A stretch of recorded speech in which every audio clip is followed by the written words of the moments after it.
আসসালামু আলাইকুম। এখন আছি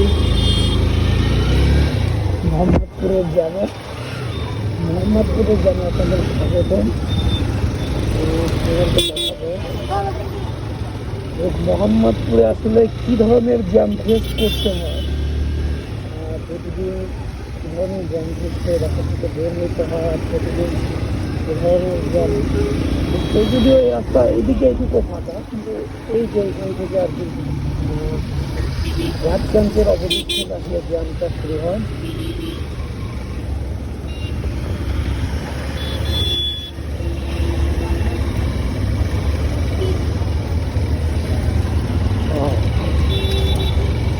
এই যে এদিকের যে রাস্তাটা, এটা প্রায় 70 ফিট পাশে ভাবে পড়ে আছে।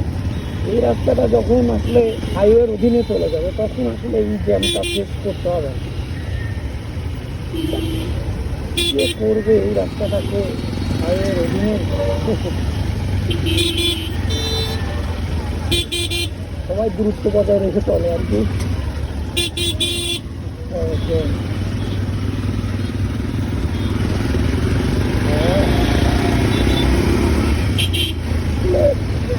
বাইক রাইড করা আমার কাছে সব থেকে ফেভারিট কাজের মধ্যে একটা। আমি আসলে এভাবে কখনো ভিডিও বানিয়ে এভাবে খুব লাইক করি। সারাদিনের কি বলতে পারেন, 12 ঘন্টার দিন থেকে 6 ঘন্টা আমি বাইক রাইড করি। এইখান থেকে ওইখানে, ওইখান থেকে ওইখানে। অলমোস্ট এই বাইকটা নিয়ে আমি এফজেডটা নিয়ে, এটা ভার্সন 2 এফজেড বাইকটা নিয়ে মোটামুটি 30টা প্লাস এগুলা বাইকটা নিয়ে রাইড করে ফেলেছি।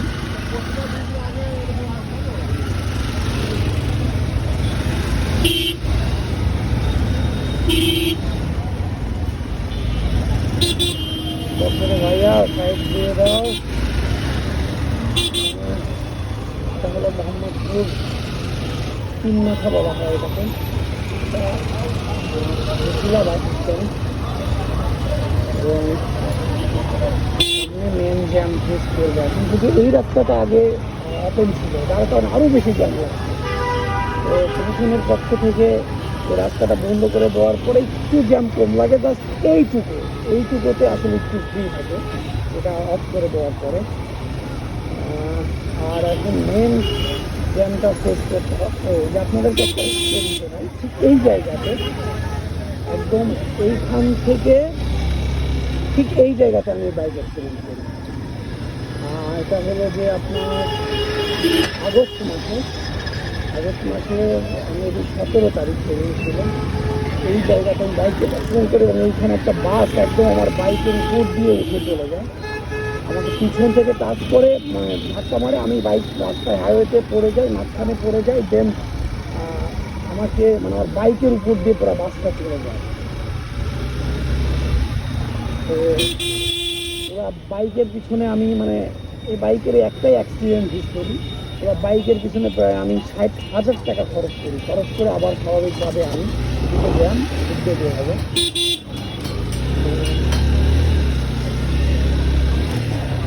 তো বাইকের ভয়াবহ অ্যাক্সিডেন্ট ছিল বলা চলে এটা।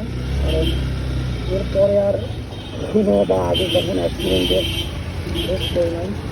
তো পরে 60,000 টাকা গেলেও আমি ওই বাস কোম্পানি থেকেই, ওটা ছিল হলো আপনার মিডলাইন বাস, একদম মিডলাইন বাস। আমাকে অ্যাক্সিডেন্ট করার পর ও আর দাঁড়ায় না, আমি ওখানে পড়ে যাই, ও আর দাঁড়ায় না, ও ইনস্ট্যান্ট ট্রেনে বের হয়ে চলে যায় আমাকে অ্যাক্সিডেন্ট করে।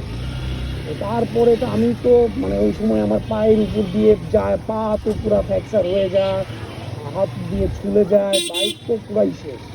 ওইখান সব ছিল, ওরা এখন ছোটো ভাইও ছিল, ওদের ধন্যবাদ জানাই এখন। ওরা এসে দৌড় পারে বাইক তুলে পাশে এখানে অফিস ছিল, বাকি অফিসে রেখে দেন আমাকে সুস্থ করেন। আমি সুস্থ হয়ে পরে সবাই আসে। পরে মিডলাইন বাস পুরা মোহাম্মদপুর থেকে টানা, আমার অ্যাক্সিডেন্টের পর থেকে আর কোনো বাস মোহাম্মদপুরের রাস্তায় আমরা চলতে দিই না। আগে জরিমানা দিতে হবে, তারপর চলা যাবে।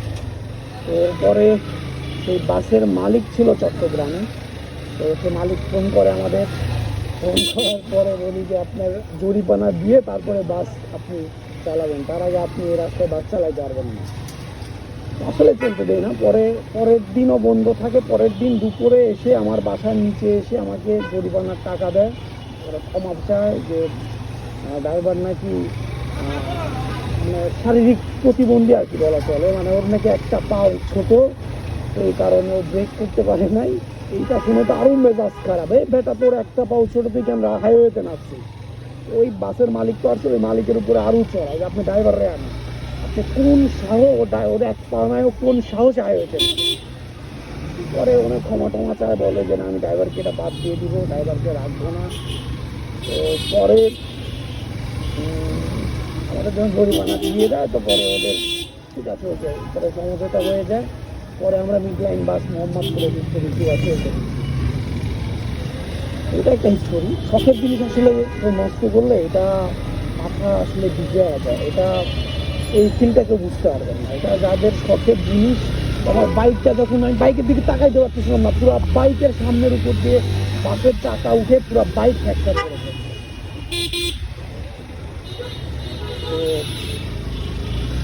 তাই বলবো যারা হাইওয়েতে রাইড করবেন একটু কেয়ারফুলভাবেই রাইড করবেন, কারণ যে এইসব রিস্কার জন্য অনেক ঝামেলা ফেস করতে হয়। ক্যামেরাটা আরেকটু দেখা করে দিলে অন্য বেটার হয়।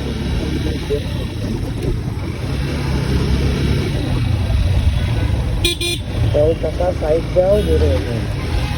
হ্যাঁ ঢুকাও। এই এদের মানে আগে ছিল তো রিক্সা, আগে পা দিয়ে কষ্ট করে পেট্রোলের আগে করেছে, ভাগ্যকর্মীরা পেয়ে গেছে ব্যাটারি চালিত, খালি পিক আপ দিলে মানে আমাদের মতো আমাদের পিক আপ দিলে আগায়, ওরাও একই অবস্থা, পিক আপ দিলে ওরা উঠতে যায়। তারপরে আবার হাইওয়েতে উঠার পাশ পেয়ে গেছে, আরও বিন্দাস অবস্থা।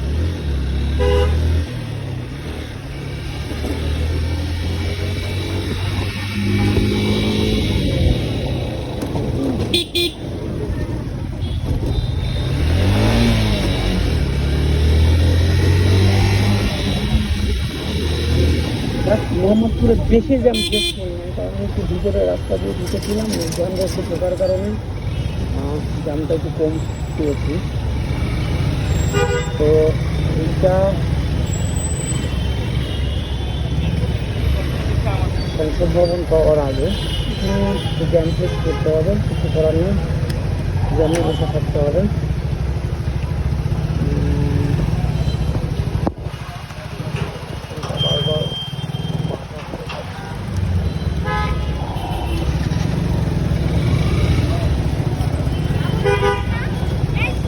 বাইকে কিন্তু ফুয়েল লিমিট পুরো লোড, ফুয়েল বেড থাকছে।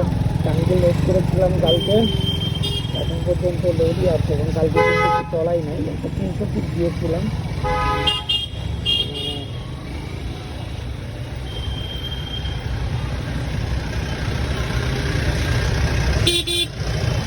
টাকা সাইড দাও।